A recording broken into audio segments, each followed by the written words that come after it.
Good evening. Thank you very much for the group effort to be able to squeeze in and get all these chairs in here so all of us can sit down and watch this really wonderful lecture tonight, as well as the movie. I'm Susan Hayworth-Hepner. I'm director of the Jane Hibbert Idema Women's Studies Center at Aquinas, and I'd like to welcome you all here tonight. I want to point out just a couple of things real quickly before we do the introductions tonight, and that is that at the center of the table is a calendar of our events for the entire year the Jane Hibbert Idema Women's Studies Center is putting on. All of them are free and open to the public, and we would love to have you attend. If you are not currently on our mailing list, there is also a card on the table that you can fill out. If you would fill it out and just leave it on the table, we'll collect it and make sure that you get on our snail mail and email list. And if you, we try to do evaluation of all our programs, and so if you would evaluate this program at the end, we would be very appreciative. Tonight, Rachel Johansson is an intern in the Jane Hibbert Idema Women's Studies Center. She's actually the office coordinator, and she is going to introduce our speakers. Would you please help me welcome Rachel Johansson?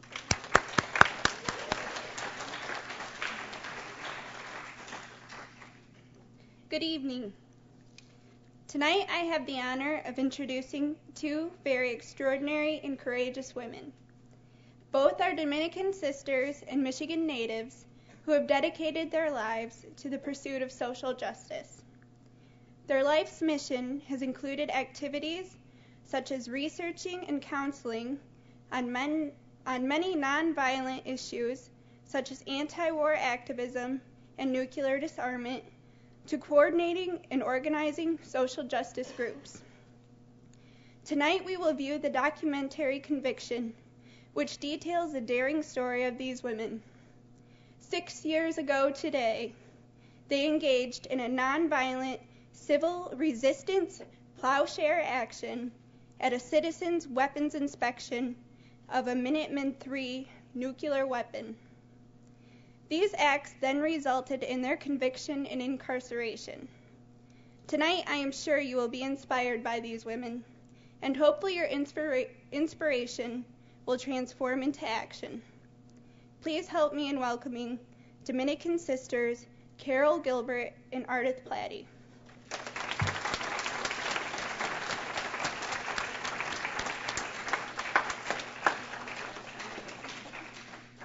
What a wonderful privilege to be here tonight on our 6th anniversary. Actually, I am still on probation, so we will have been 6 1/4 years under the courts and the jurisdiction in punitive ways. But it was all a blessing, so I want you to know that when you see the film and as we speak, you'll know that we have been blessed by God abundantly. All I want to say about the film is that Brenda Truelson Fox, by the way, I'm Ardith, this is Carol. Brenda Truelson Fox and some women came to the Clear Creek County Jail and asked if they could do a documentary on this action. They had been reading about it in the Denver Post and the Rocky Mountain News, and they wanted to follow it. So, of course, our response was, look, it looks like we're going to be in prison for life, so it's not a matter of us being able to help you in any way.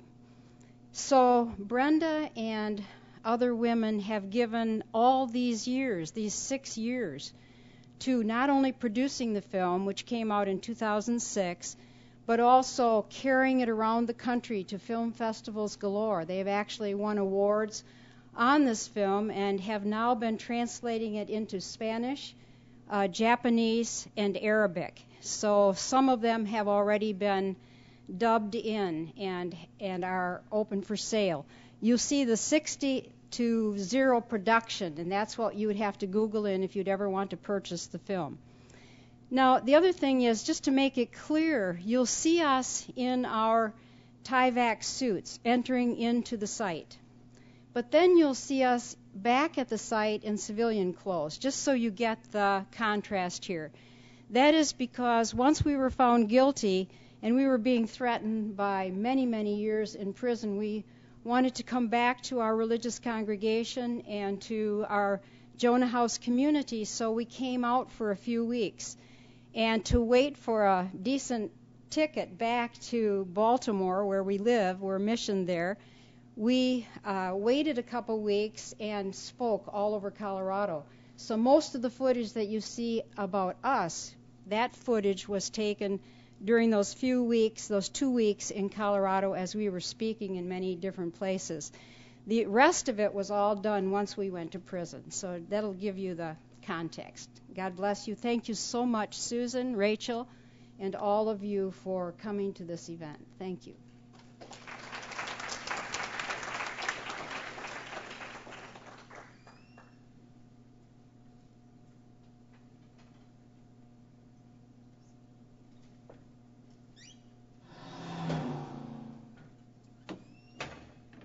Let me know about the volume.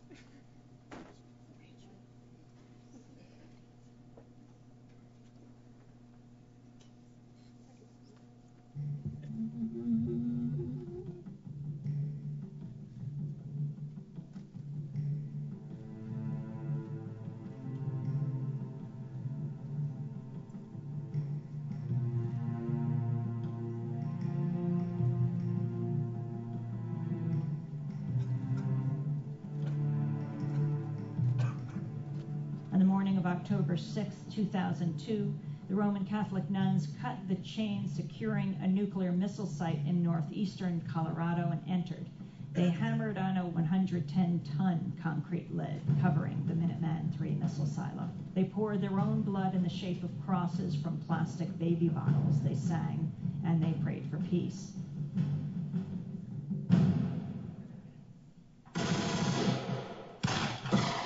The Spirit of God kind of led us together about what is going on. There's going to be war in Iraq. Iraq's weapons of mass destruction are controlled by a murderous tyrant. We're going to massively kill people. You know, the president is threatening to use these nuclear weapons. We cannot wait for the final proof. The smoking gun that could come in the form of a mushroom cloud. We cannot anymore think that this is the way we're going to solve the problems on the planet. So then they took it upon themselves in their religious fervor to start destroying public property.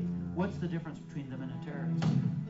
We have become a warrior nation. What's the difference between them and Timothy McVeigh? You know, this was just a symbol. I mean, this was a symbolic disarmament action because... I hope we never disarm. God forbid if we do.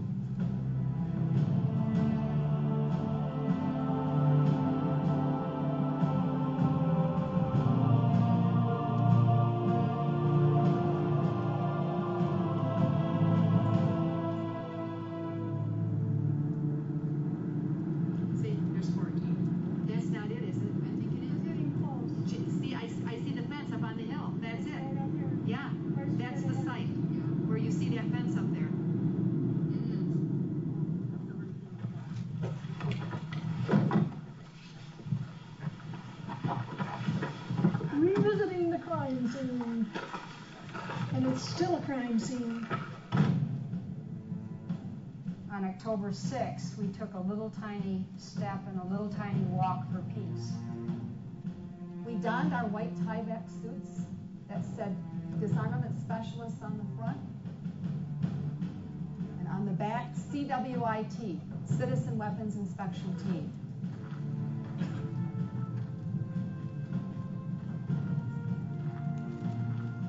We did a liturgy at the N8 Minuteman III missile silo.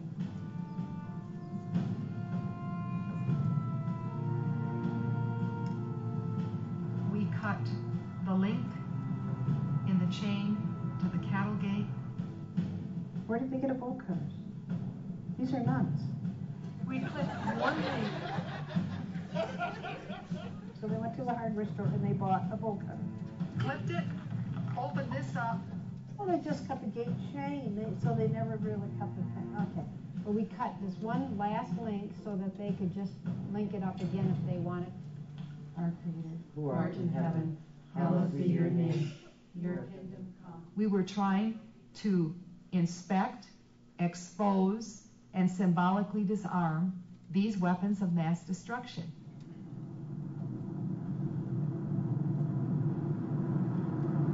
Carol and I read this book when we were in jail. It's called Hell, Healing, and Resistance. And it's in the words of the people who fought in all the wars, the different wars from World War I on. And we could only read one story at a time because it was that tragic. And we would sit there, remember, Carol, we would cry because we could not handle the next story until we absorbed this one. And all these people that are in this book, Hell, Healing, and Resistance, they've all become peacemakers. Beautiful, beautiful stories. Our faith leads us to act against war, to act against the illegal criminal actions of our government, which had to do with war being imminent, the threatening to use this weapon of mass destruction on God's people, and the fact that this Minuteman III was on high trigger alert.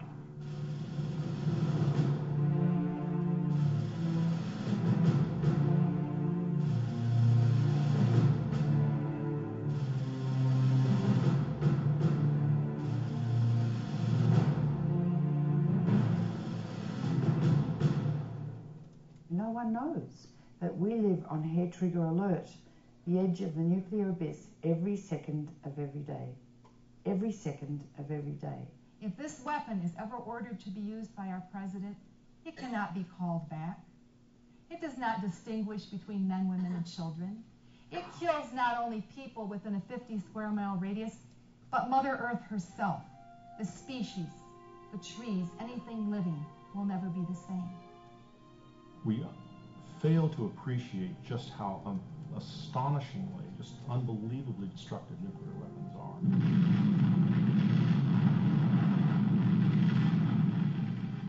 Out to 5 miles from the epicenter, everyone's literally vaporized, turned into gas.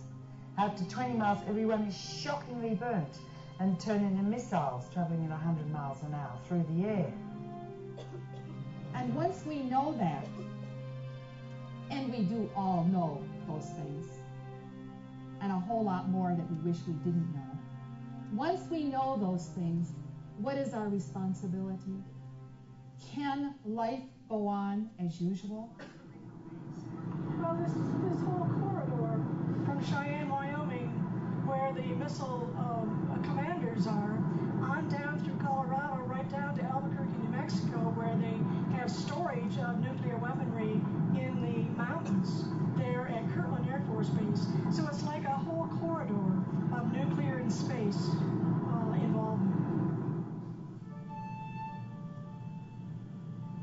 The Minuteman III is an offensive weapon. It is first strike. We have some 500 of the Minuteman IIIs. The smaller of the warheads has a yield of 170 kilotons. A kiloton is the equivalent of 1,000 tons of TNT. To give that some perspective, the Oklahoma City bomb was roughly a ton of explosives. And so 1,000 times that is a kiloton. The small ones have a yield of 170 kilotons, which is roughly 10 times the size of the bomb that destroyed Hiroshima. This is a Minuteman III missile. Colorado has 49 of them. We were at 1 and 8. I am the caretaker of the ground or the state that the base sits upon.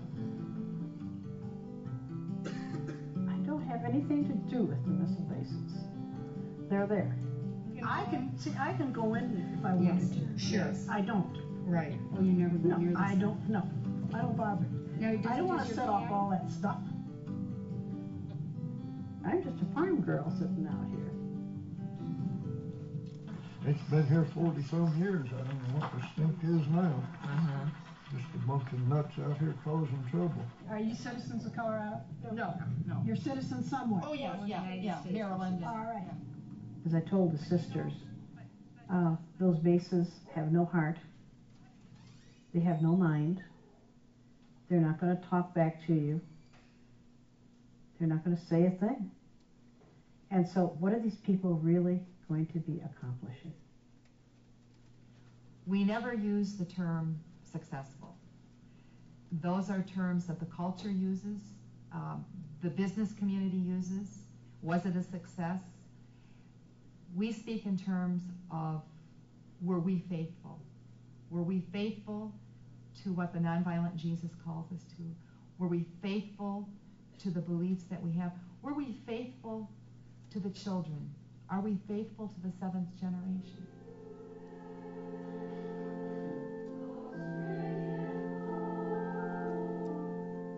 I have felt incredibly blessed that Arda and Jackie and Carol are my sisters. Incredibly honored to be part of the same congregation. We're Dominicans, and so we're order of preachers. Our charism is veritas, which is truth. And so as Dominicans, we attempt to preach the word of truth wherever we find ourselves. I think they're very strong women. They have truly preached by their way of life. They are also scholars and students of Catholic social teachings, of political policy, of nuclear war. This action that took place 2 years ago didn't start 2.5 years ago. Oh, no. It started 20 years ago. Early in the 70s, artists had already crossed the lines to many military bases. The sisters were doing this all the time, breaking and entering different places. These three? No, they've done this for their entire lives. They were not the first ones arrested. I mean, they're the ones that have been arrested the most, but they weren't the first. For me, what we do in our actions through the years, decades now of years, I think they all speak such a beautiful truth. As we saw the sincerity with which Jackie, Carol, and Ardith were living this life, and the absolute congruence between what they said and what they did, their simplicity of life, the way they lived the vows, the way they lived the gospel, we came to recognize that they, along with anybody else, has to live their conscience. I think that Jesus was radical. I think that Gandhi was radical.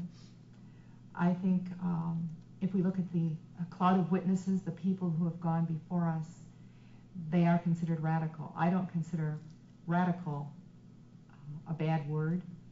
Our protection is in the life that we lead and living a life of our call to be people of God.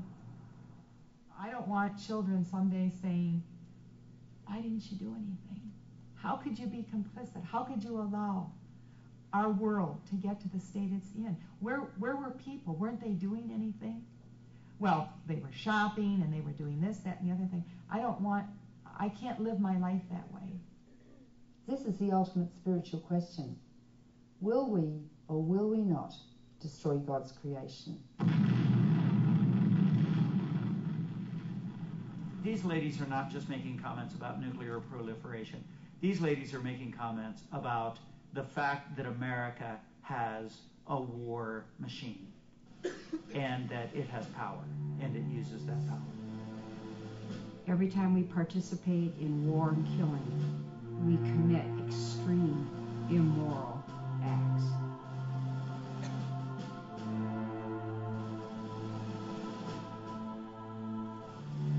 This is the World Prayer Center that was built for the largest united prayer effort in the history of the world.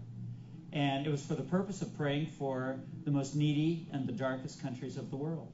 Hey, how was worship today? Wonderful, as usual. Good, good. It is wise for those who represent the people of America to listen to a group that has a membership of 23 million and speaks for 47 million. And we're going to do all that we can to prayer walk and siege Washington, D.C., not as political activists, but as people that will open the door for the Spirit of God more and more in the executive branch, and the Supreme Court, and the legislative branch. George Bush is a Bible-believing Christian, just like Bill Clinton was, and so because of it, he has some interests that we have as well. And now after the Cold War, we are, without a doubt, the only world superpower. And all over the world, we're doing all we can to protect civil liberties, to promote free markets, to encourage other governments to give economic opportunity to their own people. There's a lot of responsibility when you're the world's only superpower. Right here's the World Prayer Center, and then you see just off to the right there's the stadium for the Air Force Academy, and then up above it is the chapel and where the classrooms are and things like that. That's the Air Force Academy. And then right over here to the left is NORAD, where the mountain range comes to an end and it dips down. Under that mountain, it's solid granite, is NORAD, and that's where they're watching the Earth all the time to make sure there's not a launch against the United States or any of its allies. And so those military installations being here, along with all of these Christian ministries, they work hand in glove. Our Father, who art in heaven, hallowed be your name. The United States of America. Your kingdom come, your will be done. And to the republic for which it stands, on earth as it is in heaven. one nation, under God. Give us this day our daily bread. Indivisible, with liberty and justice for all.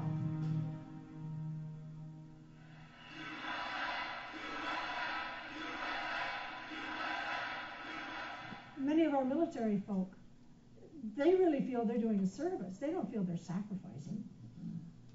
They're doing a service. And I guess I'm more in sync with them in what I'm doing and feeling that I am doing a service for the people of the world, and especially the children that are coming up in this culture, to try to create a change.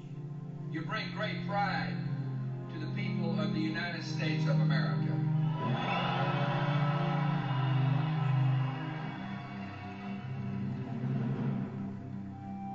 Why do people celebrate when men go over to battlefields and kill, and then think that we won't have as much of a gift to give by giving our lives for peace?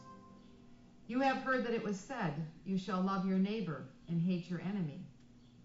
But I say to you, love your enemies and pray for those who persecute you.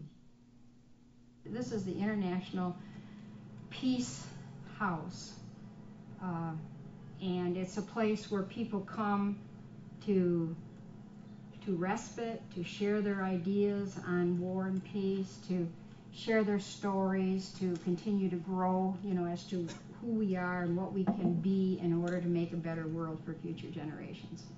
People come from all over. Some of them come and have no church background at all. Other people come from a variety of different denominations. This is an interdenominational church. People come from every perspective. We have people who have different faiths. We worship on Sunday together. Well, actually, it's kind of like a rally. It's from some people's minds, if they're from a more formal background, it's a little bit like a rally, because the music, we use hymns and we use choruses, and then we just have very simple Bible teaching. And some people have no institutional connection at all, and there are many Christians. We are strongly Christian. And so what that means is we highlight the necessity of knowing Jesus in a personal way, the Jesus that is taught in the Scriptures. The religious right in this country have an entirely different interpretation. And I guess the way I can describe it best is the Jesus that they follow is not the Jesus that I know and that is a part of my life.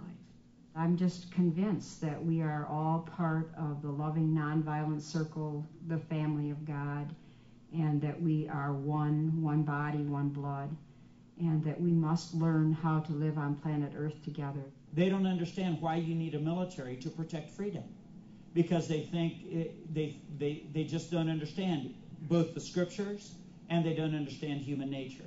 But it does take force to protect peace.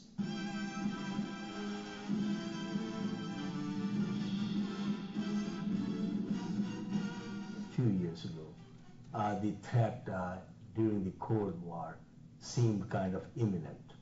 And as you remember, children were afraid of it, and all those kind of things were happening. We were preparing to save ourselves and protect ourselves from the nuclear holocaust that was going to happen. That signal means to stop whatever you are doing and get to the nearest safe place fast. Duck and cover. Here's Tony going to his Cub Scout meeting. Tony knows the bomb can explode any time of the year, day or night. Get ready for it. Duck and cover. Attaboy, Tony. That flash means act fast. We're still using the Cold War as a baseline from which to measure our nuclear forces. Even though the Cold War is over, it's irrelevant. We should not be measuring how many nuclear forces we have based on reductions. We should say, okay, if we had 0 nuclear weapons tomorrow, how many should we build? That's how we should look at our nuclear weapons. This threat of a nuclear Armageddon that was going to have the whole America destroyed in a spasm with the Soviet Union, that's over. And the chance of that is now mercifully small. The chance of a single nuclear weapon going off on American soil is greater today than it was at the height of the Cold War. If you look at public opinion polls and ask people how many nuclear weapons do you think that we have, the numbers are 1/10 of what we actually have, or less. Most people think that when the Cold War ended, that problem just simply went away. I guess that nuclear weapons just sort of evaporated or something. I don't know what they think.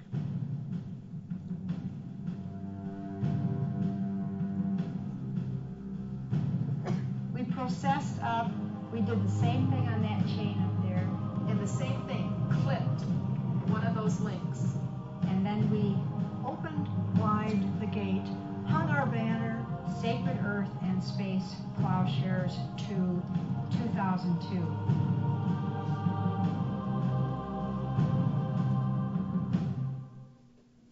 A plowshares action takes its inspiration from the passage in the book of Isaiah in the Hebrew scriptures. They shall hammer their swords into plowshares, their spears into pruning hooks. Nation shall not lift up sword against another nation, nor shall they train for war anymore. It's breathtakingly simple in its idea, a plowshares action. People involved in an action go to a weapons facility. In the case of Carol and Ardith and Jackie, they went to a silo, taking with them the spirit of the gospel, their own blood, and a hammer, in order to literally to beat on whatever there is being addressed. We took our simple household hammers and we began to hammer on the tracks. We began to hammer on the top of the missile silo lid as an act of breaking our complicity. If these weapons are ever used, that we can say, not in my name. And some religious fanatics get a hammer in their hand or get a weapon in their hand and start to express their own views contrary to the will of the people. 110-ton concrete lid. Our action was clearly symbolic.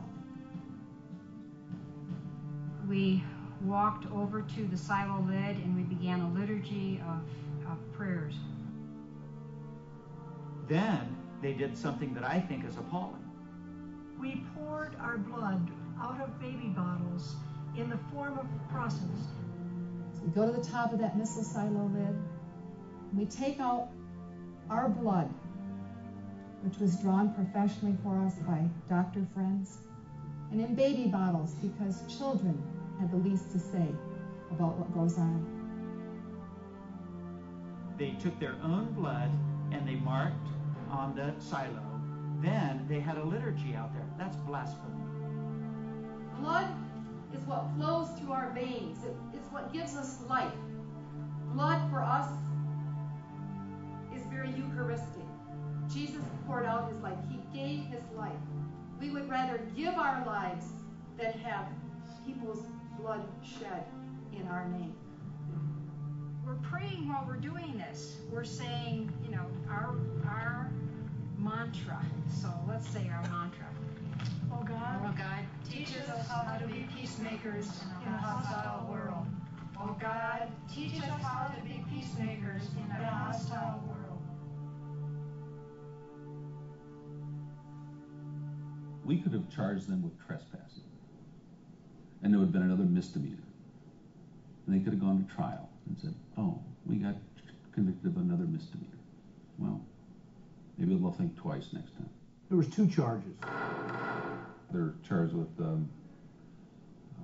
damaging government property. Damaging federal property. With the intent to obstruct the national defense of the United States. We're being charged with 18 U.S. 2155. 2155 says that you intended to injure, interfere with, and obstruct the national defense. Had we not charged them with 2155, their guidelines would have been just the 0 to 6 months. What they had done is damaged national defense material, the fence, the perimeter fence. Right next to the pole we cut down, and then gently laid the fence on the ground. And after we put it on the ground, and we said, now we have exposed this, and when the military comes, we will tell them that there is a crime being committed here and that this must be decommissioned, disarmed, and dismantled. When they came in, they came through this fence. And we had this fence open for them. They could have really gone into the fence, but they just hit this fence, and this fence just flew in the air. And then they came in and they hit the right gate. We had the left gate wide open for them, and they hit the right gate. Regardless of what they did in fact, all that was relevant was their intention. Our testimony on the stand was very truthful, and that was that we came to the site to stop the crime of the United States government of threatening to use this weapon of mass destruction on the people of Iraq or on the axis of evil nations. Their objective is to disarm America's nuclear capacity. That in itself gives you the intention as to why they're doing this. We in no way intended to interfere with the national defense of the country. A defendant acted with intent if the defendant acted when she knew that injury to the national defense would be the almost inevitable result. It was not to injure the national defense. I mean, we know we can't injure the national defense. We know that we can't, succeed. After all, there are 10,000 nuclear weapons out there. This is just one. The specific offense that they committed was vandalism of government property. Now that is the fence. So we are charged 20 years in prison for the fence under sabotage and 10 years in prison for the fence under depredation of government property. What are we really charged with? We asked that question 4 times, and it was never answered. Well, there's no crime defined as sabotage. But we're charged with sabotage. We'd never face, I'm facing 92 to 115 months in prison for this. You'd never do that if it weren't sabotage. That's one of the higher crimes of the nation. Sabotage would be to, destroy something with the intention of rendering it useless or something like that. That's not what they were doing. We have to prove they intended to obstruct the national defense. The national defense of the United States is that we have nuclear weapons because other people have nuclear weapons. So if their intention is for us not to have them, that would interfere or obstruct with the national defense of the United States. In a courtroom, we have the defender and we have the prosecutor. They're both allowed to make their best argument, then either a judge or the jury make the decision about who's got the best argument. Listen to what the judge said of us. He says, you cannot use in your defense morality, nothing about God, nothing about moral, nothing about ethics, political wisdom of the Minuteman III missile system, including but not limited to necessity, duress, choice of evils, privilege, justification, Nuremberg, mistake of law, good faith exception to mistake of law, international law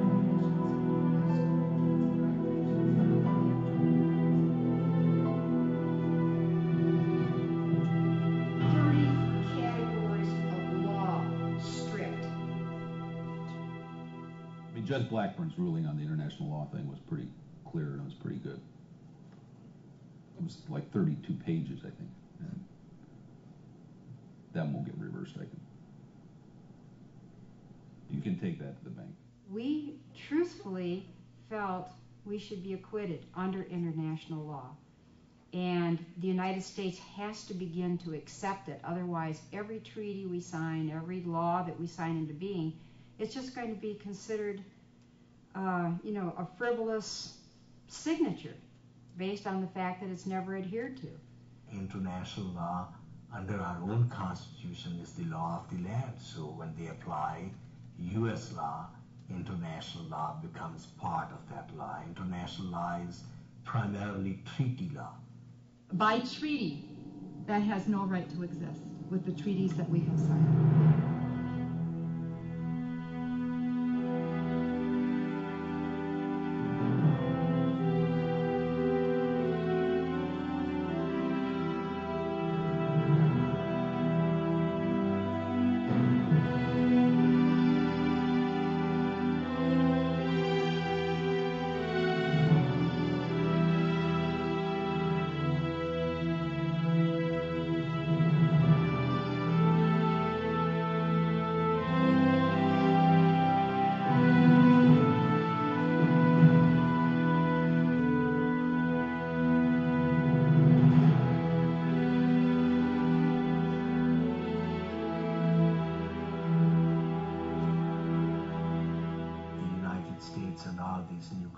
States have not fulfilled their own promise that they would get rid of all nuclear weapons. We believed that we could present our evidence with our international lawyers, with our expert witnesses, and that a judge would have enough respect for law that they would allow these defenses and would find us not guilty.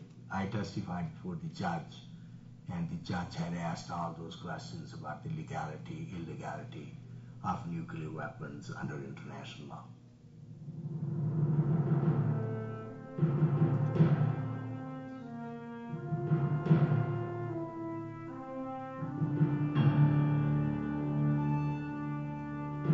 A Denver jury convicted them last month of injuring and obstructing national defense and of inflicting more than $1,000 of damage to government property.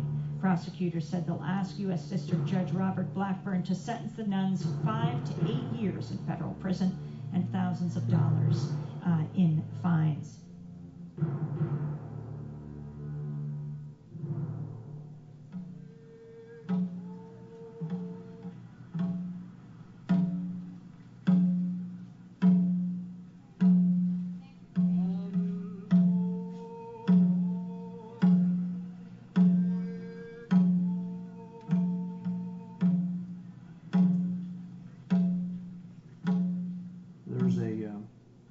Commercial on television that comes to mind today. I think it's a MasterCard commercial. You know, cost of incarcerating someone in a minimum security federal prison may be $40,000 a year, but the doing what's necessary to uphold the rule of law is priceless. You know, I want to make sure that I continue to love the judge. You know, and love the prosecutor, and love the people who are persecuting us. We know this is a country where 1 in 32 adults are either in prison, on parole, or on probation. And we 3 are threatened that we will raise these numbers if incarcerated today for 6, 7, 8 years. I think the idea that citizens should recognize threats to the country and try to find ways to help fellow citizens and leaders to address them with the urgency they deserve, that's called American democracy. I encourage this movement to be as vocal as they want to be, but do it legally. The reason they broke the law was to get attention. Our conviction was that we had a responsibility to stop this crime. In the story of civil disobedience, as Martin Luther King taught us, if you break the law and break the rules in order to get people to pay attention to an issue, sometimes that's the right thing to do morally. You each have congressmen and senators, and we deal with them. Lobby them. We do. Lobby them. And we do. And we're in Washington. We live near Washington. We're there. When I spoke to them up there on the road, I said, you know, aren't there better things to do with your life? I mean, if you really wanted to do something about a system that is really wrong, you can't do it behind bars.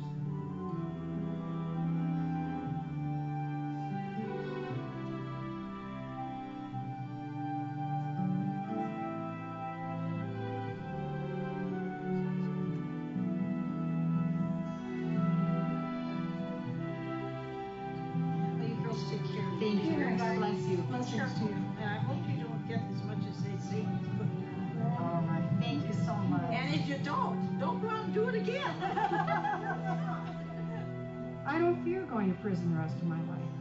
I don't fear giving my life in any way. My life is going to be totally for working for a peaceful world.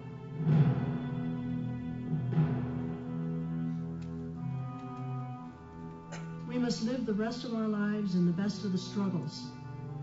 And living our lives in the best of the struggles wherever we are. And if that be prison or be out working with Ground Zero, Center for Nonviolent Action, that's where I will be.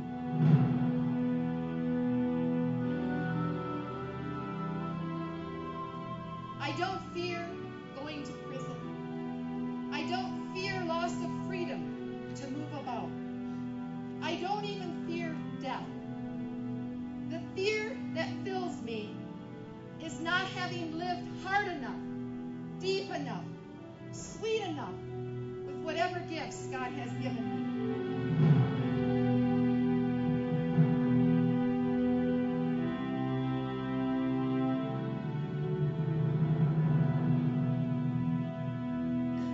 Think about what they did. They went through a fence. This is just inappropriate. It isn't as though they threatened to blow up this bomb. It's bad manners. There was never a time when they were threatening any physical damage to the missile. It's bad Christianity. They can't symbolically disarm a nuclear missile site. They weren't putting anyone in any danger. It's bad Bible interpretation. They're Joans of Arc. It's bad modeling for a just and orderly society. They are the models that we all need to follow. We are the curators of life on earth. We hold it in the palm of our hand. We've never had to face anything like this in the history of the human race for 3 million years. And right now, we're at the nuclear crossroads. Will we destroy it, or will we save it?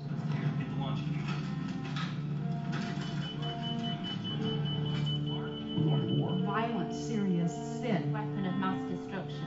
Weapons poised for immediate unbelievably Deliver us from evil. Evil people. Leadership of our Addicted to weapons of mass Everyone destruction. bad. Nuclear weapons. Kills indiscriminately. blowing things up. Barbaric. Outrageous, destructive, dangerous. Like a cancer. Dominate and control. Warrior nation. Extreme, immoral acts. Oh, God teaches us how to be peacemakers in a hostile world. Wait a second. Practice critical thinking.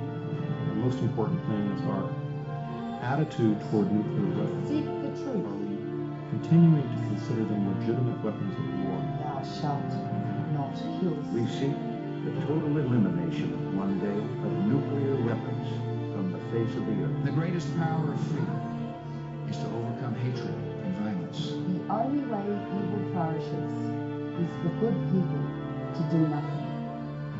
We must shift the arms race into a peace race. And turn the creative gifts of men and women to the pursuits of peace.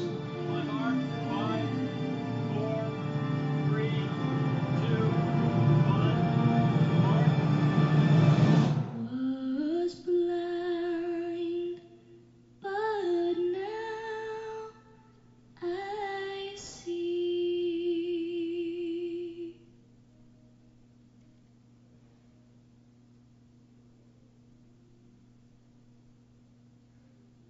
I use my hands to till this land with my heart. And I hunger for the end of war. Love is my intention. It's how I live my faith. This is my conviction. I wanted a rocky road because I feel I've been on a rocky road and now I'm trying to straighten out the path. How much? I use my will to heal mankind. With my soul I speak the truth. And I struggle for the end of war. Love is my intention. It's how I live my faith. This is my conviction. I just want to say that we really are very ordinary people. I'm not here to change the world, but I fear it could change me. So I'm reaching out from the heart, 'cause that's what keeps me free.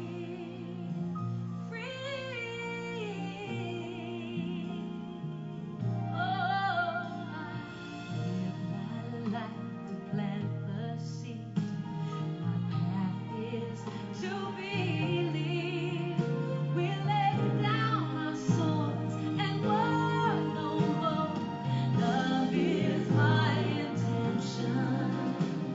It's how I live my faith. This is my conviction.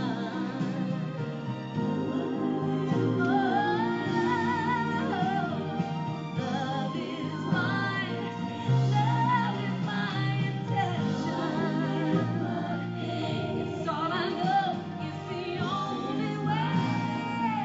This is how I live my life. Love is my intention. How I live my faith. Love is my conviction.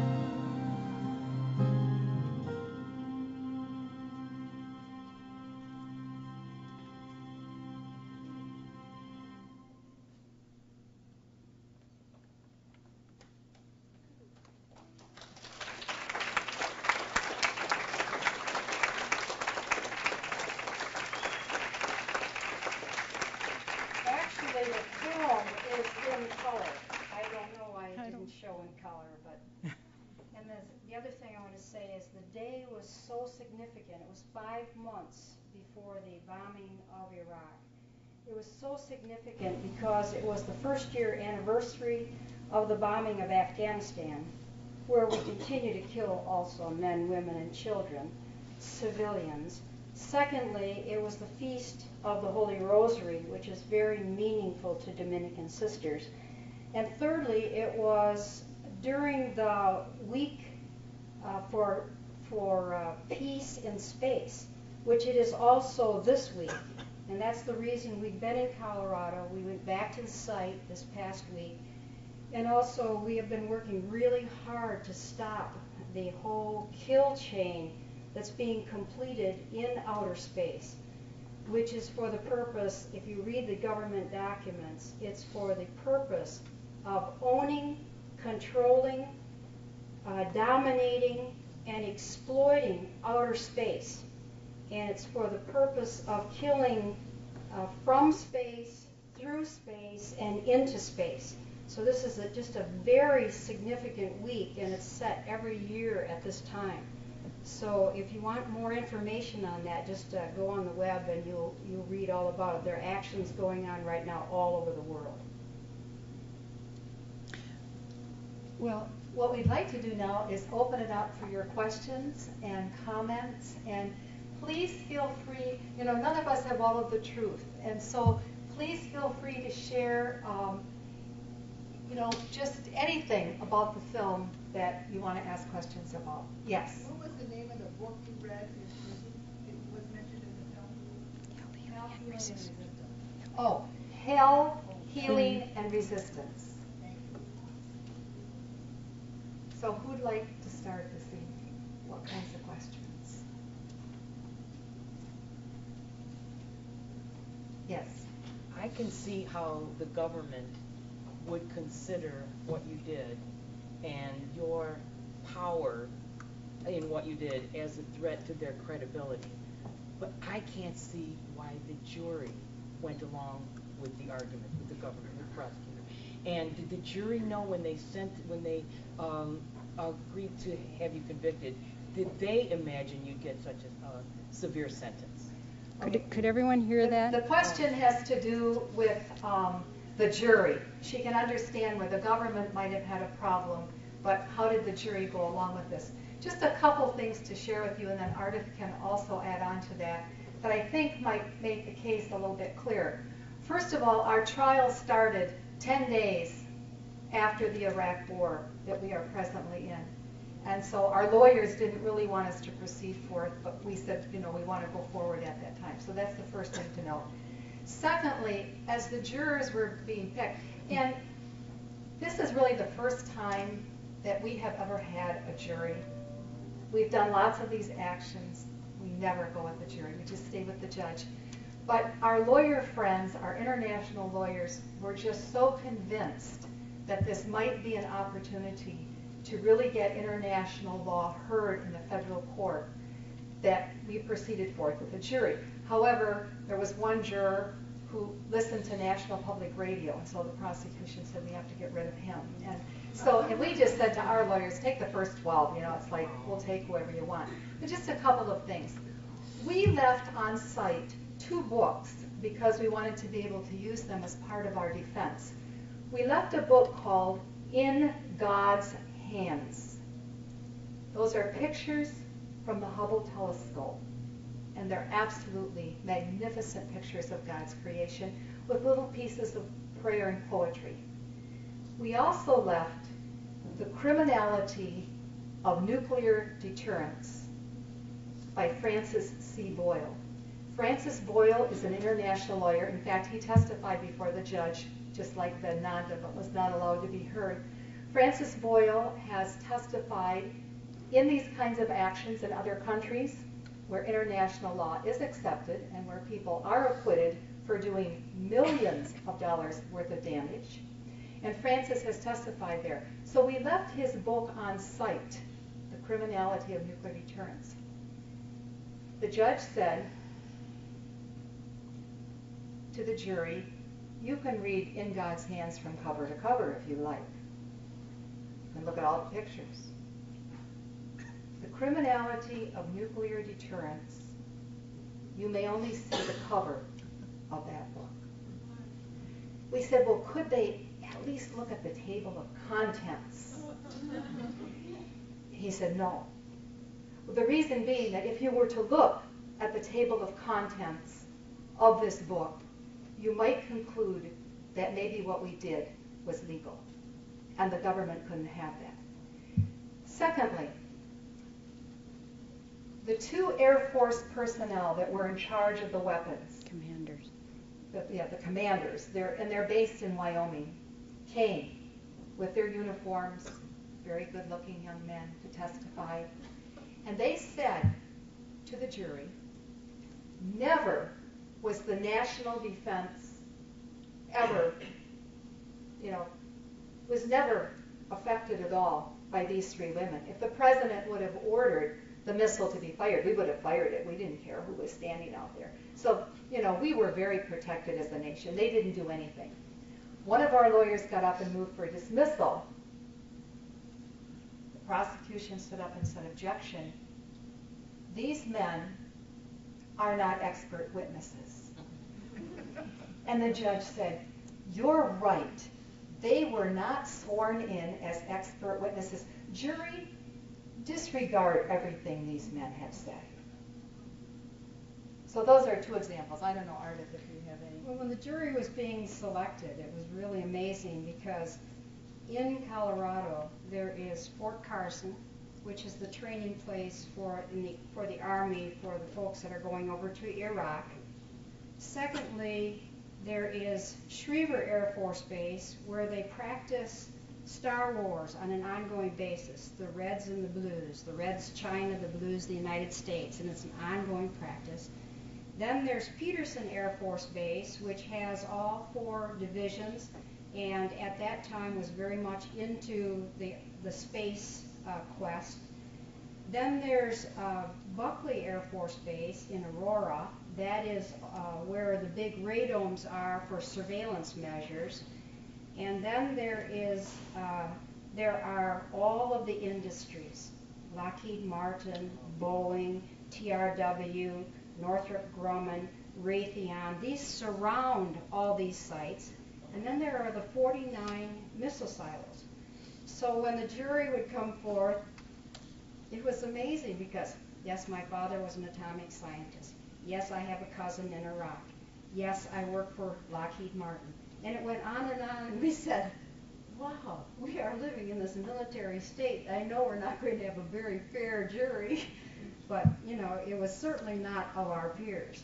Because as soon as a person would say, I tell you, I agree with these nuns, they were off immediately. But if we agree with what's going on in the government right now, they were acceptable. So that was it was evident, that the trial would be difficult. But the real reason that the jury couldn't do anything is because the judge had placed on us what is called an in limine clause. So when, for example, Vednanda, the international lawyer, by the way, who taught the judge international law, and secondly, Francis Boyle, who is renowned for his legal expertise, and then 4 other lawyers, one who was at The Hague when all the decisions were made as it relates to the illegality of threatening to use or ever to use nuclear weapons. And she went through all the hearings and came out with the actual substantiation of that into the United Nations, into the World Court decision. She was present, and then 3 other magnificent, brilliant lawyers. We had 6 lawyers present. We were all silenced. The in limine clause meant that those 30 laws, which our lawyers had submitted as our substantiation, those 30 laws were disregarded. We could not mention any words as it related to them. So we were stripped of our defense. And that's why the jury ruled the way they did. I just want to thank you for what you did, for your bravery and your courage and your insight to do that. But how could they do that? I just don't understand that travesty of justice. And who was able to testify on your behalf? And who could take away the laws like that that supported your cause? Well, an example, when the depredation of government property came up, it was very evident that they had to attain $1,000 each in order to give us a felony. Now remember, we've been doing these actions for many years, all right? We have done numerous plowshare actions. Carol and I have been in about 30 jails and prisons in this country, so we know that system fairly well too. But the thing about it is, the government was coming up to the point of war. And, if you're not with me, you're against me. There was even consideration of bombing in October because we had prayed and studied for 9 months, and the government was continually threatening to use nuclear weapons on Iraq, which is, the threat is illegal. If someone came in this room right now and put a gun to your head, that person would be, arrested and go to the courts, before the courts, for attempted murder. And this is what the United States is doing every day, as it has all of these weapons on high trigger alert. That means within a half hour, we would if ordered by the president, we would massively murder men, women, and children and all Mother Earth there. And then it's computerized. This is the most dangerous situation we find ourselves in with a president who is a warmonger. Believe me, we have come so close to nuclear holocaust in this nation, from this nation. If you want to go online, read Broken Arrows and Broken Spears. And I'm getting off what I was saying, but I just want to mention this past year, the 6 nuclear cruise missiles that were under the wing of the B-52, and then 6 dummies that traversed the country from Minot Air Force Base to Barksdale Air Force Base. I mean, people were shocked when they found it out. It was on the tarmac, unprotected, for 36 hours. We old women enter nuclear bases on a regular basis. Why? We teach people they're not secure when we do that. Even when they're on real high alert, we've entered into these sites. We're nonviolent and loving and trying to reflect the truth about that matter. So, there's a lot to that. And I hope we did answer your question in the middle of it, but there's a lot more to say about that. Yes, over here. At what point in your life did you start to have this conviction? Was there a defining moment? How did you get to where you started taking action? Yeah, let me grab this a minute. Just because this will help me be a little bit more concise with it. First of all, I grew up in Traverse City, Michigan, those of you that are from Michigan. When I grew up, it was much smaller than it is now, very white, very Republican, very conservative. And I was 8 years a junior high school teacher after I entered religious life, which was right after high school. And then I began to work on various peace and social justice issues.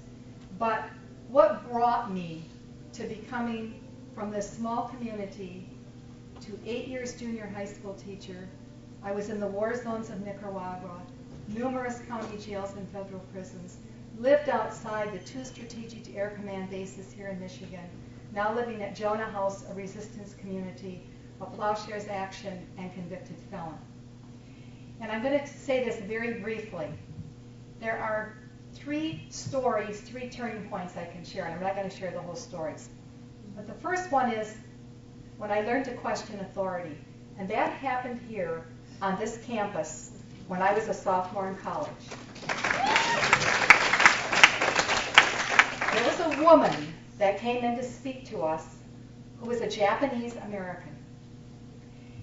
And her family, especially her grandfather, she talked about, were taken to the relocation camps, or what I call concentration camps, in this country during World War II. I had never heard that story. If you've read the book or seen the movie Snow Falling on Cedar, and now I think probably you know that because that's taught. You probably know that we did this. This is back in 1966, 67. And I thought, boy, here I went to 12 years of Catholic education. I'm now here at Aquinas, and I never heard this story. So maybe there are other things I don't know. And I kind of say that it gave me permission to question my government and my church. So that was one of the first stories that I consider kind of a turning point. And then I had some great professors in sociology, Sister James, who is deceased and you don't know her, but just some really wonderful folks. Second real quick story. In 1976, I was sent, I had been teaching in various schools in Michigan, and I was sent to Saginaw, Michigan, where Ardith was on the city council and was working in an alternative ed program. I was at a neighboring inner city school. And for the first time, I began to understand the difference between charity and justice. Our churches really do a good job at teaching us charity. And we really get patted on the back for working in the soup kitchen and donating our clothes to the poor and all these wonderful things that people say, that's so wonderful, all the service projects that we do. But when we begin to ask, well, why are there so many people at the soup kitchen? How come they don't have a job? Why aren't people being paid a living wage for what they do? That's the kind of stuff that got Jesus put on a cross. It's what gets people in prison. Oscar Romero was killed. The work of justice. And Oscar Romero once said that about 80% of our lives should be the work for justice and 20% charity. And it's usually reversed. Because that work of justice, changing those unjust structures, takes us out of our comfort zone. It makes us uncomfortable. And we need to remind ourselves that Jesus was countercultural. Jesus was a universe disturber. We need to learn the ways to break our complicity with our culture of violence. We need to remind ourselves that the gospel is subversive to the United States notion of empire building. That's the work of justice, and it gets us in trouble. And it was the time of the call to action. The Synod of Bishops had written about the preferential option for the poor. There were lots of things happening in the church. Thirdly, what I call the burden of knowing. And in 1978, I attended my first National Peace Rally at the United Nations Special Session on Disarmament in New York City. When I was growing up, people didn't travel the way most of you young students in this room, I'm sure, have traveled. We just didn't go lots of places. And it was there that I was in the midst of the Habakasha, people who survived the bombing of Hiroshima and Nagasaki. And to hear their stories, they would hand them to us in English, and then they would bow, and it was just a very magnificent time. That's where I first met Dr. Helen Caldecott, who you saw in the film. She is still speaking today, especially she's speaking out against the nuclear power issue. I heard all kinds of people that I had maybe heard on the news or read about, but I got to hear them speak in person. And I knew in 1978, after attending that conference, that my life would never be the same. I knew that nonviolence would become more than a tactic or a strategy. It would become a way of life. That I would move from liberal to radical, from protest to resistance. I would call myself a pacifist. I would learn that we're not called to be successful, but to be faithful. And we live in a culture that wants us to remain apathetic, that doesn't want us to know. So our media is all so controlled today. How many of you in this room listen to Amy Goodman and Democracy Now? And it's interesting, not to separate us, but if I were to say the color of the hair of those of us that listen to her and don't. Amy Goodman is on, I don't know what your station is that you get her on here. She's a journalist out of New York City. She is one of the only people who really reports what is going on in our world today. How many of you in this room, on your computers, once a day, check the Common Dreams website? Yes, Gloria? Common Dreams. Google it in. Once a day, they change. This has magnificent people. Naomi Klein, Naomi White, Dennis Kucinich, Howard Zinn. Wonderful people who try to speak the truth. You can't read the articles. just look down the list at what's going on. I'm going to tell you one story of what Amy Goodman reported that no other media other than Army Times has reported. October 1st of this year, and I don't know whether they've come back, but it's going to happen when they come back if they aren't back. There was a battalion due back from Iraq to Fort Carson, Colorado. And that battalion arrived back or arrives back. Their mission, U.S. military, is to quell civil dissent in this country.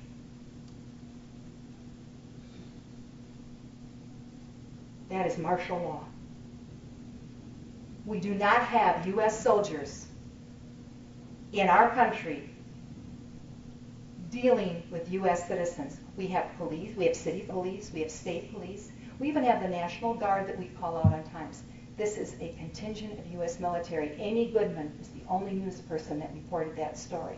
So it is really important that you find out what is going on, that you learn the facts, and they're harder and harder to come by in this country. And then to know that your life is going to be interrupted.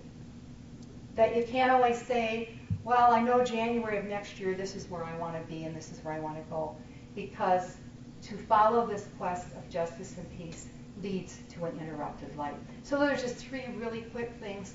Question authority, the difference between charity and justice, and we need both in our lives, and the burden of knowing. No, there was another one over here. Yes. Sister, I remember, well, first of all, you were also fined. No, not a fine. And I would like to know that story, because I remember hearing bits of it and how you couldn't pay it back because you don't have the money, but then what you offered, and I forget what it was. Could you tell us about that? There's a difference between a fine and restitution. This was considered to be restitution. You remember I said that really they had to concoct $1,000 each in order to make it a felony. So the $1,000 each, even though they broke down the gates and they broke down the barbed wire when they came in the farmer's field, and they ruined some Humvees and so on, all of it, everything was charged to us. So they charged the fence, the 3 pieces of fence, and they charged the cleanup of the blood on the missile silo. And that's the one person that we had testify who said he cleaned up blood every day, and it wouldn't cost more than $200 to even clean it. But besides, you should see, they're the cleanest. It's the cleanest missile silo out of the 49 because they scrubbed it down. I mean, there's not even any dung left on it from the birds or anything. So the cost was $3,000, $3,082. So when I was still in prison in November, what happened was Carol and Jackie were given a directive by the judge saying, well, I know you have the vow of poverty, you're indigent, and I know you won't pay it anyway, so do community service instead. So while we were in, the communications went out across the country. Would people, in lieu of our restitution, give to poverty programs and to justice and peace organizations? So people from all over, probably people in this room, responded with either service or money. So by the time it ended and we submitted it to the judge, there was $600,000 worth of money and service that was given to folks all over the world, to all kinds of the disasters and all kinds of programs. So the judge waited then 10 months and said, no, I don't accept it. So that was in October. So in November, we went out to Colorado. Contrary to the directives, we were really restricted from any travel to our mother house, to our families, or anything for the 3 years that we have supervised release. So in order to settle it, we went out to Colorado in November, and since the prosecutor kept on arguing that the victim had to receive the money, which is the Air Force, in the middle of the night, Carol had this beautiful, spirited thought.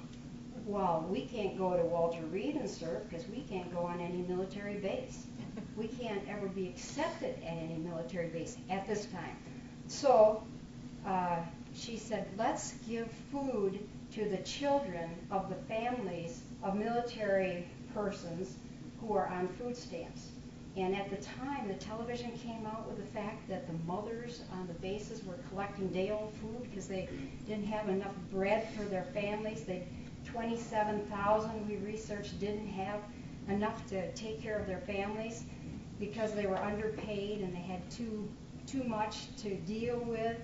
So we went out to Colorado, stood outside of the prosecutor's office with little signs around us saying nuns collect food for military families, and then also had written emails and communications throughout to our friends. And so everyone started sending a can of food from all over the world to the prosecutor's office, to the point where when we were there collecting food and everybody was going up taking their food up, he said, we can't handle any more food in here. And the postman was carrying boxes up. It was just a magnificent collection. So at that time, we gave about $6,000 worth of canned foods. And then the militaries against the Iraq War, Military Families Speak Out, Veterans for Peace, those groups came. They put it in their trucks that have tags on it. They made contact with the military to take it onto the base. So it was all arranged. Take it to building such and such, unit such and such. And so we're all ready. We had 6 truckloads. The police came and said, you can't go on the base. And they said, well, we have stickers. We can go on. We're veterans. So he said, only the trucks with the tags. So we had to load it up from the 6 trucks onto 3 trucks, 2 for Buckley Air Force Base and 1 for Peterson Air Force Base. So they traveled onto the base. We had a vigil outside at the time. And lo and behold, after 15 minutes, they came back. And what happened is the higher-ups had a meeting that morning and said, don't get involved with those nuns. So we took all the food instead down to the rescue mission. And there, when we went in, there were like 400 men in this room. And the man there said, thank you. About 40 to 50% of these men, homeless men, were in the military and are veterans. So it was like, we had done our community service. Well, it's another year, and we haven't heard anything from the judge. Carol. That was November 2006. That's right. Carol and Jackie are off probation now. Jackie in March and Carol in May, unsuccessfully, because the restitution hasn't been accepted, and I'm still going through it. And so we'll see at the end of all this what they do. I just want to make a mention of some of the things that affected me. My community has sent me to places where I have been converted to nonviolence. I ran an Upward Bound program. By the way, this is my 50th year of graduation from Aquinas College. And what a trip this has been. I mean, a journey. Like, one of the things is that they put me in charge of the Upward Bound program here on the campus. And a lot of it was during the time of sniping and, very disastrous times in Grand Rapids. So here we are on the campus with 100 youth from the lowest socioeconomic community. And these are people trying to enhance their credit, their awareness, so they can go on to college. So it was a very serious time. Then they made me principal of an inner city school where I learned for the first time the depth of racism. I mean, I experienced it daily, and poverty, classism. So I knew more about that than I knew about sexism, because we've been so blessed as sisters to be, heads of this, and, we've always had the right to enter where a lot of other women have not had those opportunities. So here we are giving our lives in this inner city, the poverty of the community, and our young men go off to war, and they come back in body bags, and that really affected me. And then, like, Cesar Chavez would come to our parish, and we would do the marches with him. I mean, what a holy man. And, then the whole Poor People's March, that we participated in, and the Countering Vietnam. We were all part of those movements in those days. And they were days where you really awakened through your experiences more than books. But it was such a magnificent time of conversion for me. And then and I became a city councilwoman, learning all about the power structures and the systems. For 12 years I served on that city council. It was a very good time to be able to speak truth and be strong enough about it when there was a lot of counteraction of what truth-telling was. And then the next step that was really magnificent was in 1982, after we had tried to keep the death penalty off the ballot and tried to keep all these things going in the state, organizing with coalitions, in 1982 we passed a ballot issue, an initiative that said no nuclear weapons were welcome in Michigan. Well, here it is, November, we passed it. 56% of the people supported it in Michigan. Guess what? The government the next year in April 1983 brought hundreds of nuclear cruise missiles deployed on B-52s up in Oscoda. And then in 1984 brought hundreds more. We had 680 nuclear cruise missiles on B-52s. And that set at K.I. Sawyer. So as we made a pilgrimage across the country, 40 days and 40 nights, praying at every nuclear site we could reach, we asked God to lead us. And it was like it came to us. We had to close these down, which was Helen Caldicott's command. If you have a strategic air command base in your community, close it down. And so that's what we did. We committed our lives to eliminate every nuclear weapon in Michigan. And we thought we would live here all the rest of our lives. But in 1993, after hundreds of people resisted at Wurtsmith Air Force Base, were arrested, jailed, ongoingly, men, women, mothers, dads, professional people galore, they all risked those arrests with us. And so it was a matter of 10 years, and those nuclear weapons were removed, sent to Barksdale. And then we moved into K.I. Sawyer area. Every day we pray at the bases. During the war, 1991, 3-4 times a day. Every day the military would see us in our prayer. And we lived in the heart of the military personnel, very holy times. Wonderful men, wonderful women. We fell in love with them and they with us. We were brothers and sisters. They didn't want war either. And so, in 1995, K.I. Sawyer, those weapons were all transferred to Barksdale and Minot. So once every nuclear weapon was out of the state of Michigan, we went to the Pentagon area. So we lived near it, and we do regular actions at the Pentagon, the White House, NASA, the Department of Energy, and all those sites. So we have a lot of retreats. A lot of people come and do actions with us. Very important witness.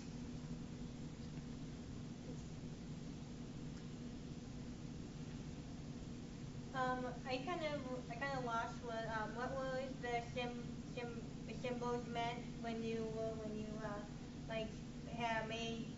took your blood and made crosses and stuff like that. What was all the symbolic about that? Blood and hammers. Okay. Yeah. The question is the symbolism of the hammers and the blood.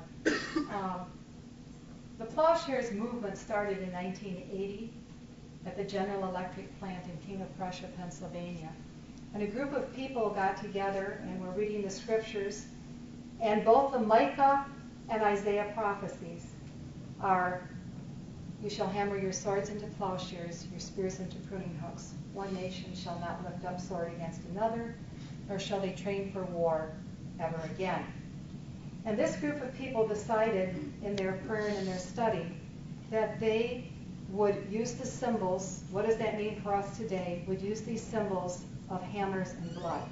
There have been over 100 actions around the world through the years. Each group gathers, a group of people come together and say, How do we want to unflesh this? What does it mean today? We use hammers because hammers are what you build to tear down, and they're also what you use to build. And they're used symbolically because this was 110 tons of concrete. That'd be like if you took a hammer that you're going to hang a picture on the wall and you went outside the door here and hammered on the sidewalk. It's not going to do anything. And that's not 110 tons of concrete. So it clearly was symbolic. We use blood because blood is, and we always put it in baby bottles, and it's always drawn professionally for us by doctor friends, because we have forgotten the messiness of war. We don't, you know, this present war, the president has said that the people can't see the caskets when they come in. You know, there are people that get pictures now and then of the caskets. Marywood just had on the lawn the Arlington West project, which there's some people in this room, I see some people shaking their heads. You saw it, which is very, very powerful, where every American soldier that's been killed, it was a cross, and then they have the columns for the Iraqis who've been killed, because there's hundreds of thousands of Iraqis who have lost their lives. So that's why we use blood. Blood also is what flows through our veins. It's what gives us life. It's very life-giving. It's a very sacred symbol. And so that's why it is used. You don't throw it at people. It's used in a very prayerful, symbolic manner. But those are the two symbols that are used in Plowshares actions. And I just want to say, oh yes, okay. I just have a quick question. Has the Catholic Church, does it support what you do? Officially? Does the Catholic Church support what we're doing? Does it support the ordination of women? I guess it's what do we mean by the Catholic Church?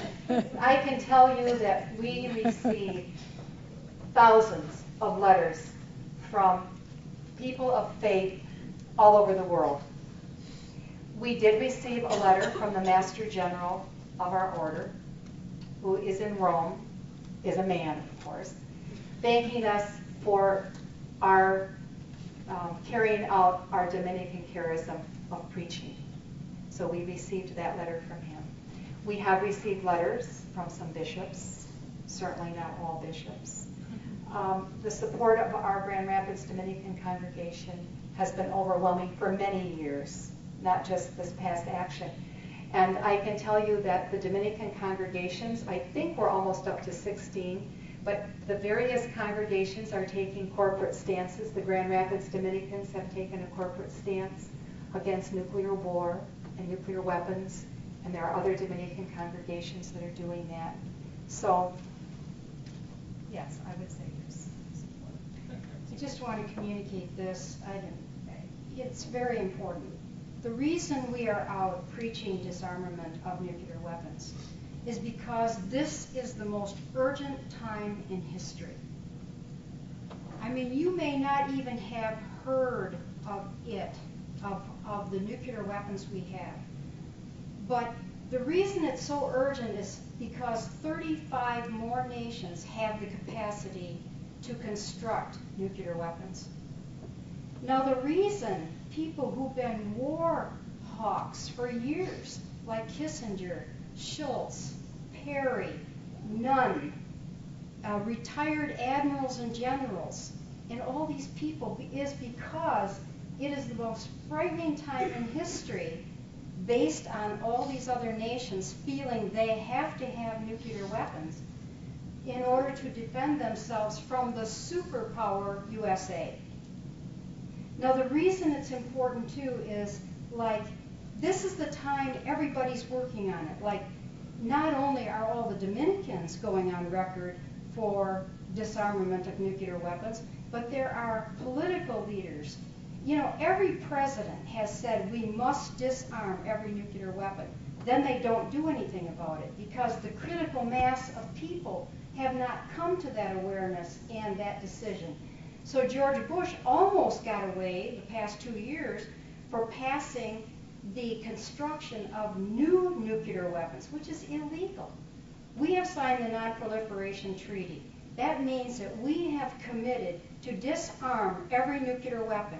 And so have the other nations that have nuclear weapons. And I don't know if you know it, but like France just mentioned, they're going to disarm 300 more. These nations like surrounding Afghanistan, they say, don't bring a nuclear weapon in our country. The Center for Defense Information, the retired admirals and generals have now developed a commitment to go on record for disarmament. So they are putting, through the World Policy Institute, they are putting millions of dollars into making a film, a new film, from the people who made Inconvenient Truth. How many saw that film? Inconvenient Truth. All right, the same producers are going to produce one on nuclear weapons. And then when it comes out and teaches the people the seriousness of this issue, they're also at the same time trying to do a movement like MoveOn.org, which is the masses of people going on record for disarmament. Now we have 27,000 nuclear weapons left out of 128,000. We have, the United States had 70,000. We have now 10,300. So this is the most urgent time in history to talk to your families, your friends, join the committees. I don't care what issue you're working on. Every time you're working on global warming or poverty or anything else, you will see the connectedness with nuclear weapons, because it is what keeps us. We're the only ones that have used it. We threaten. Every president has threatened to use nuclear weapons except Jerry Ford. Every time they threatened, they went into Korea, they went into Taiwan, they went into Vietnam, they go into Iraq, they go into Afghanistan, always threatening to use nuclear weapons. Besides nuclear weapons, then, we sell these little arms all over the world. And then in the civil wars, people kill each other with our weapons.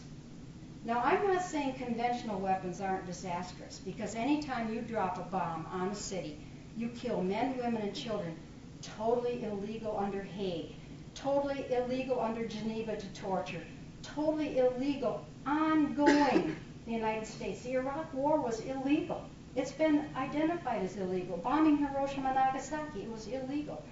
The United States doesn't go to prison like Pinochet and the rest of the dictators, Noriega, etc., because we remain that superpower and have never become a partner, a brother, sister nation with all the rest of the people in the world. And I don't know how we can ever say we're Christian or we follow a nonviolent Jesus who would give life rather than ever take life and continue this process. All of you young people, you have big decisions to make in your life. You may have to decide not to take certain jobs. We were in Iowa speaking. A young man, a junior, was offered $100,000 starting pay to become part of the CIA. I mean, study the book Body of Secrets if you want to know what we do with our intelligence in this country. Study Empire and the Bomb if you want to know what our history is as it relates to nuclear weapons. And when you do, you're going to say, hey, look, I'll never help build a preferred world participating in this kind of disaster and this kind of sin, this kind of actually rejecting the commandments that so many people say they abide by. So that's kind of where we're coming from, and we want you to participate with us in the circle. The film that's due out in the spring, the website's not up yet, but it should be up in a couple months. Global Zero will be that website, the ones that are producing the film that produced An Inconvenient Truth. Just a couple other things, and then we're going to close it, and we'll stay here around for those that want it. It's really hard this day to get film into the, I don't know if anybody is either studying film and theater, but it's hard to get films in the regular theaters. We were up in Traverse City this past summer for the Traverse City Film Festival that Mike Moore helped start. And Phil Donahue was there with his film Body of War. And he literally is walking that film from city to city, because nobody will distribute it. It's hard to get the big companies to distribute it. So if you can see Body of War, that's a fantastic film that Phil Donahue has produced. Redacted. Redacted is a French film, although it's got very few subtitles. Most of it's in English. It's a docudrama because all the pictures are taken, a lot of them are taken by one of the soldiers that was in Iraq in his little battalion that's there. But a powerful, powerful film. It tells the story of the American soldiers that raped the 16-year-old Iraqi girl. That's Redacted. There just are some really, Constantine's Sword.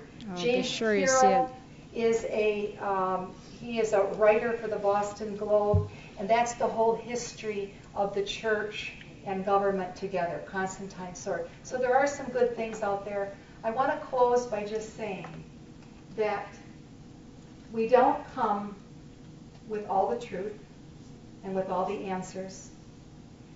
We don't come to overwhelm you. But we have to recognize that we are all in the circle of life. And what we would like to leave you with tonight is that when you walk out of here, that one, you begin to think about what is your passion? What do you really want to give your life for? Not only what are you willing to live for, what are you willing to die for? What is your real passion? And secondly, that you will do one thing outside your comfort zone. Maybe it's to wear a button. Maybe it's to talk with somebody in your family. Whatever it is, but that you step outside of your comfort zone and do something to make a better planet. And I hope that some of you students who have professors here will have an opportunity, because I know that certainly everyone in this room could not have thought this was the most wonderful thing that happened and that you saw and that you heard, and that you'll feel freer perhaps to have some of that discussion with your professors, or stay with us after and come up to us privately, because we'd love to have those conversations with you. So thank you, and blessings on you and your future work. No, we're leaving early tomorrow morning. Yes.